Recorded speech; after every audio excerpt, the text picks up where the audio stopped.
Today, guys, on the podcast, another philosophy slam, a book that deals with an ending or the confusion surrounding an ending, and of course, the weekly reveal to what magical book I've pulled down from my to-be-read shelf.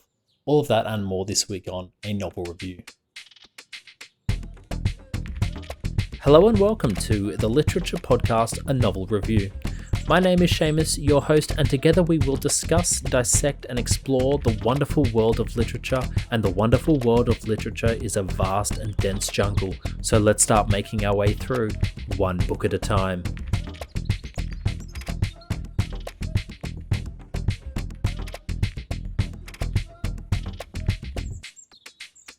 Hey guys, welcome back to another day, another episode, same host. I am Seamus. This is a book podcast, a novel review, and today we are going to be discussing Julian Barnes's The Sense of an Ending, but before we get there, we always take a moment to reflect on any mantelpiece moments, something to highlight from the week past. And if you're a long-time listener of the show, you would know that in episode, I can't remember what number, but The Island Gospel According to Samson Grief, I went to a philosophy slam, and this time I went to another philosophy slam. Same philosophers, a guy called Mark and a guy called Robert. And basically what a philosophy slam is, they sit up at the front of the room, the stage, whatever, and us participants in the crowd get to shout out words, and basically they just try to riff off each other and discuss those words in a philosophical sense. And it's really fun and interesting, and this time I was a bit better prepared. I took a notebook and wrote down the words, because sometimes you can forget the words, and I'll run through a few of them. Mirror, extrasensory perception, lightless, dreams. Dreams was actually a really interesting one because they spoke about how you can always bring something fresh and interesting to dreams. You can always bring some fresh interpretation to dreams because they are an unconscious experience, and so you can always interpret them in a certain way. And they spoke about how that happens in literature as well, like really true literature that stands the test of time, which I found really an interesting idea, because they spoke about then how in the writing process there's something almost unconscious happening to a degree, because how could Shakespeare have known what someone from 400, 500, 600 years later was going to bring to his text and interpret it in a certain way, and what I was actually going to bring to it on a personal level? Like, how could he have accounted for that in his writing? He couldn't have. It's impossible. So there's something unconscious in writing that sort of speaks to us across time, which is, I think a fantastic idea. So dreams was a really interesting word. Choice was another really interesting word, because they spoke about how the only choices worth making are the ones with real consequences, and because they have real consequences, it's almost a paradox, like you can't make it. And they spoke about Sophie's Choice, the film, which is where a mother has to choose between her children and which child is going to live and which child is going to die. And as a parent, you shouldn't have a favorite child, and so therefore it's a really difficult choice, because there is the consequence, and the consequence is one person's going to live, one person's going to die, and the person living is going to know that someone died for them to live. So it's kind of like, there was a really good line. I can't remember where it came from, but it was a really good line. A decision for something is a decision against something else. So it's, choice. Great word. And then the last one they did, they do this fun thing where towards the end they sort of get you to throw out two words at once, and they try speak about them. They always sort of want words that are kind of very different, and then they try speak about them and link them together. So the words were ecstasy and tangerine. They spoke about ecstasy as in the drug, and it comes from the words ekstasis, which means to stand outside yourself, which is where we kind of get the word ecstasy from, being really overly happy that you're sort of outside of yourself. And then the drug, of course, is you're taking the drug to then be outside yourself. And then they wonderfully linked it, because to enjoy a tangerine, you have to pluck it from the tree and take it away from essentially its larger body and enjoy it outside of its body. And then, of course, if you want to go further, you have to pull the segments apart and enjoy them outside of its other sort of second body. So that was a philosophy slam. That's kind of just a very brief overview of what a philosophy slam looks like, and they're great fun. I don't know if they're a huge thing, but if you ever see one, I would greatly suggest going to one, because good amount of fun. Housekeeping, as always, if you would like to like and subscribe, I would really appreciate it. Uh, 5-star reviews as well. Absolutely love them. So yeah, please, enjoy the show no matter what. It's free. Just have fun. But if you'd like to support us, please go ahead. Okay, so today, Julian Barnes, A Sense of an Ending. This actually won the Booker in 2011, which I think is super interesting because I've never spoken about it with anyone else. Although I was speaking to someone the other day about sort of the Booker as a prize sort of concept, and then Booker winners, because I don't know. I don't know about you guys, of course, but often I feel like people are disappointed with the Booker winner. I've never met someone that's been like really happy that a particular book won, and they're always kind of disappointed that, I guess, their book didn't win, or the book that they enjoyed most didn't win. Which of course isn't a huge issue because everyone sort of has preferences naturally.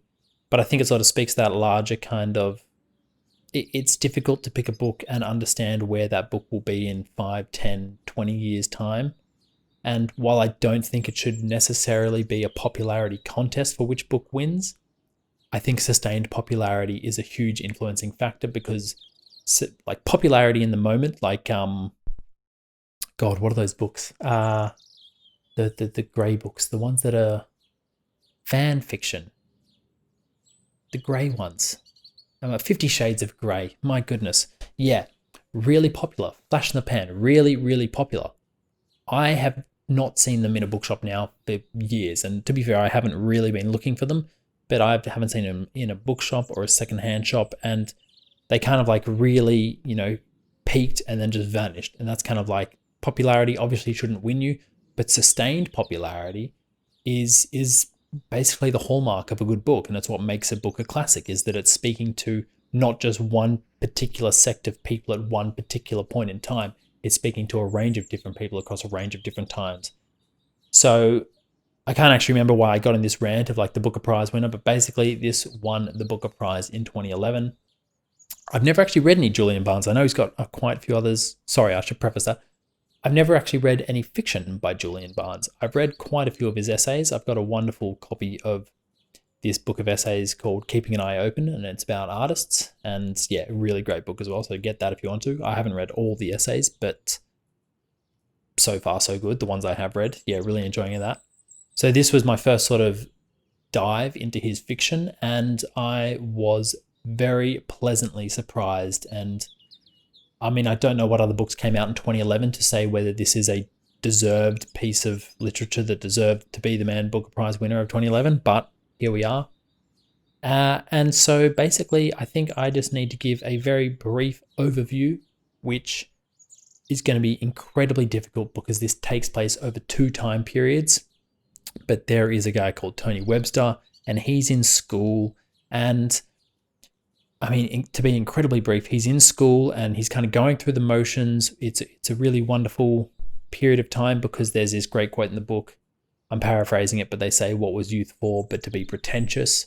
And it's kind of him and his friends are pretentious, and they're discovering philosophical ideas, and they're sort of starting to understand them in the context of themselves and the world, and understanding how these ideas permeate the world and their interaction with them. So it's this really fun period, and it feels very enjoyable. And it's kind of like that really rich experience that I think a lot of people wish they had in school, because they seem to have had a lot of fun discussing these ideas with relatively like-minded people. This first half of the book is sort of dampened with the suicide of one of their friends called Adrian. He kills himself. And I guess the only other thing to mention is that Tony had dated this girl called Veronica, and they broke up, and then Adrian had started dating Veronica. Then we fast forward, it's a few decades, I think it's about 40 years. I think Tony's about 65 at the time. And he gets a letter from a lawyer, and Veronica's mother has just died, and in her will she has left him a very small sum of money, £500, but she has left him Adrian's diary. And you're very, very confused, because why would the ex-girlfriend of Tony, Veronica, why would she have another ex-boyfriend of Veronica, Adrian's diary? And it becomes this wonderfully curious, interesting story, because not only are you wondering why she had his diary, but you're also wondering why Veronica is now refusing to give up the diary to Tony, which is the main sort of problem of the book. So that is an incredibly brief overview that probably made no sense. I apologize greatly for that. But that's where we go from. And we're going to start with a quote because it's a wonderful quote, and I think it highlights Julian Barnes's control of sort of language and ideas and text and everything like that. But it's also this wonderfully recurring idea throughout the story. And it goes, "I knowingly claimed that history was the lie of the victors, as long as you remember that it is also the self-delusions of the defeated." And I really love that quote as someone that, loves ancient history, because you're so often told that history is just the story that the victors have told. But I think that speaks to us on a more personal level, because it's also the delusions of the defeated, and it's sort of us telling ourselves that we've perhaps done better in our lives than we actually have. And it's this really sort of poignant idea that I think all of us can reflect on and touches all of us in some way. But it's sort of, I think it's got to be partnered with another sort of quote that again just highlights his fantastic writing style. But it kind of really sets the tone for what this story is about. And this goes, "We muddle along, we let life happen to us, we gradually build up a store of memories. There is a question of accumulation, but not in the sense that Adrian had meant, just the simple adding up and adding on of life. And as the poet pointed out, there is a difference between addition and increase. Had my life increased or merely added to itself? This was the question Adrian's fragment set off in me. There had been addition and subtraction in my life, but how much multiplication? And this gave me a sense of unease, of unrest."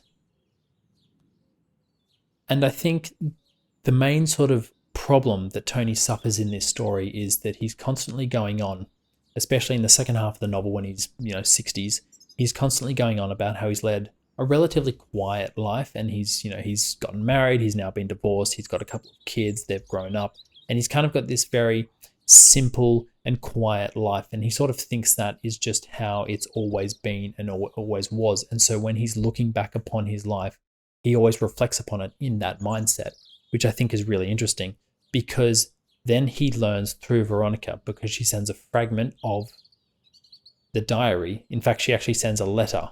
When Veronica and Adrian started dating, they sort of said to Tony, "We're dating," like, "Oh, sorry."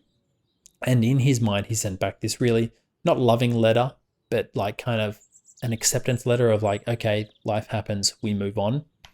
And that's how he perceives it. But then when he's 65, he receives the actual letter back, and it is an absolutely horrible letter. And he has really let them know what he thinks of them. And it's this idea that completely shatters the illusion of his life, because he, in his mind, thought he was this really gentle and kind and wonderful character that was quite understanding. And then he sees his own handwriting from when he was 16 and knows that he can't deny the truth of it. And he's actually been really rude and dismissive and hateful. And it's kind of this big kind of question of, it's not a big question, but it kind of comes down to this idea of Adrian committed suicide not long after that. And it's kind of one of those things that the last thing he'd said to Adrian was this letter, and then Adrian killed himself, and there's kind of like guilt that builds up there. But that's sort of like a side story. The main story is Tony trying to get this diary back, which just becomes this really interesting sort of thriller. And in the back of your mind, it can't really pan out any kind of different way, because it's a relatively simple story, and you're kind of like telling yourself, no, there's going to be like a huge twist, a huge turn. And in a sense there is, but it's kind of like a very quiet turn. I found it quite a quiet turn, and an absolutely outrageous one as well, which probably doesn't partner up that well. But you get the sense that for Tony, for most of the novel, it's a game almost. He's trying to get this diary, and he treats it like a game. And for him, it's kind of almost fun, because in his mind, he's led this relatively safe life and this relatively quiet life. And so he treats the whole thing as this game, and he's kind of like, yeah, I'm going to get the diary. It'll come eventually. And like, we'll get little snippets here. I'll meet up with Veronica. She'll be vague, and she'll give me a clue, and I'll be able to piece that clue together. And he kind of goes this very like low-key detective and sort of you get the sense he's having fun with it, and which is a fun period of the novel, but it's also a frustrating period of the novel because Veronica is this really kind of different character. I don't want to say weird, but she's a bit different, and she constantly speaks in riddles, if she speaks at all. And one line she keeps repeating is, "You don't get it, Tony. You never did." And I think upon reflection, what he didn't get was absolutely outrageous and I'd say highly improbable to guess. And it's kind of like this, if he doesn't get it, what are you gaining by being secretive? Like, just tell him the reason, tell him and put us out of our misery. But of course, if she did that, we wouldn't have a book. We wouldn't have a prize, a Booker Prize winning book at that. So she's kind of a really frustrating character in that she's constantly speaking in riddles. And I'd say if the book was any longer, I'd become really annoyed with it because there is no reason to sort of hide it beyond maybe a sense of shame. And this will, I guess it's time to sort of reveal. So if you're not in the mood to have the book spoiled, tune out now, stop listening. But basically, the twist of the book is Adrian started having an affair with Veronica's mother, got her pregnant, and then she then birthed a child who now in the second half of the book is 40 years old. Absolutely insane. And I think my main frustration with this book was Veronica kind of blames Tony for this. She kind of blames Tony for driving Adrian to her mother, who then, of course, they had the affair. And it didn't really sit well with me, the fact that he's relatively blamed for this. And I think it's an interesting idea because it comes back to this idea of like how your actions sort of play out. And it's what I've spoken about in a few episodes now. It's how your actions, the consequence of your actions. But I think in this one, it's almost a bit of a stretch because how could Tony know when he's 16, 17, 18, whatever it was, that sending this hateful sort of letter to his ex-girlfriend and one of his best friends who've started dating, sending this letter, how could he have known that that was going to drive one of his friends to have an affair with his girlfriend's mother, get her pregnant, birth of the child, and then result in Adrian's suicide? It's absolutely bonkers, but it's this really kind of interesting. I think, Veronica's kind of hates Tony purely because he's the only one there now. Adrian's committed suicide, so she can't really be angry at him anymore. Her mother has now passed away. She can't be angry at him. And she can't be angry at the child, the love child, I guess, who's now an adult, because that child is disabled.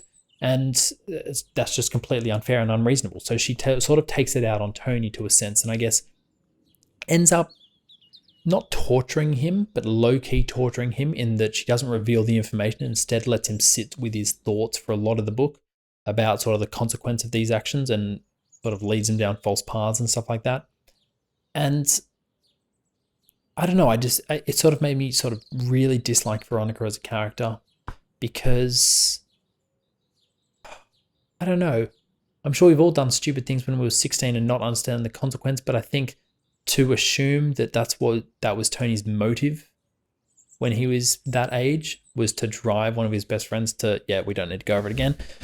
It's just absolutely insane. And it was this really nice story. I think it was an absolutely perfect story for the length that it was. I think we can probably take time out of our day to listen to another quote because why not? Am I right? We live in time.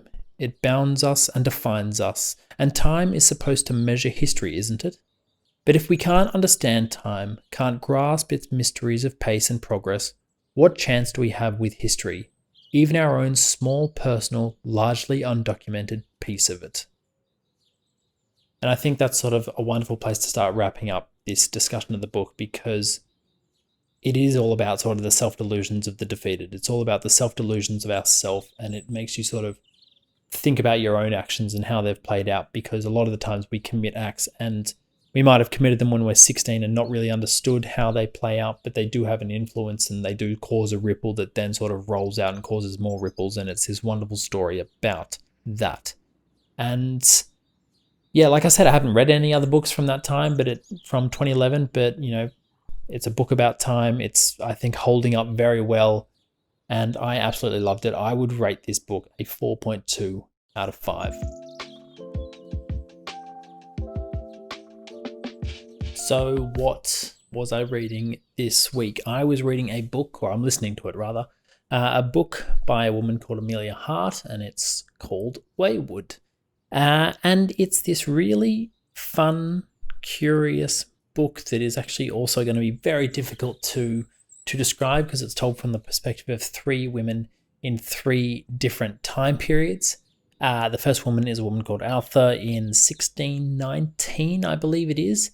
And she is on trial for witchcraft, which means she probably just has a brain. And I think she's about 16 years old, so quite young, although that time period, years 16, 19, that's probably middle-aged. The second story is from 1942, I believe it is, and it's a woman called Violet, and she is unhappy in her place. She's the daughter of a World War I sort of ex-soldier, and World War II's going on now, so it's kind of that really interesting period. And she's a bit unhappy in her home life. I think she's a similar age as well. She's a bit unhappy in her home life as a woman in society, or a young girl growing up in a society that doesn't particularly value women. And then the third time period is 2019, which I have noticed is very similar to 1619 to 2019. There is a linking of the years there. And that is a woman called Kate who has left an abusive relationship in London and fled to this cottage left to her called Waywood in sort of a remote place in the countryside of England. And she's taken up there, and I'm about 2 hours in. I think it's a 10-hour listen, and so far I have no idea where the book's going. I have no idea if it's going to turn out to be sort of like magical realism or something extra, if it's just going to be a simple story about how women were treated poorly because they were witches, or perceived to be witches for having brains. I'm sure all 3 stories will link up, and I'm interested to see how they link up. So yeah, Waywood, so far so good. Stay tuned for more. Now, if you have listened this far, please consider hitting those 5 stars. I would really appreciate it. Also, feel free to head along to the website and support the pod. But I mean, as always, just thank you for your attention. So today, to take us away, I think a bit of Clive James and some of his poetry from Sentence to Life. And I think the last little piece of the namesake Sentence to Life, the last few lines, because I think they're quite nice. As if my first impressions were my last, and time had only made them more defined, now I am weak. The sky is overcast here in the English autumn, but my mind basks in the lights I never left behind.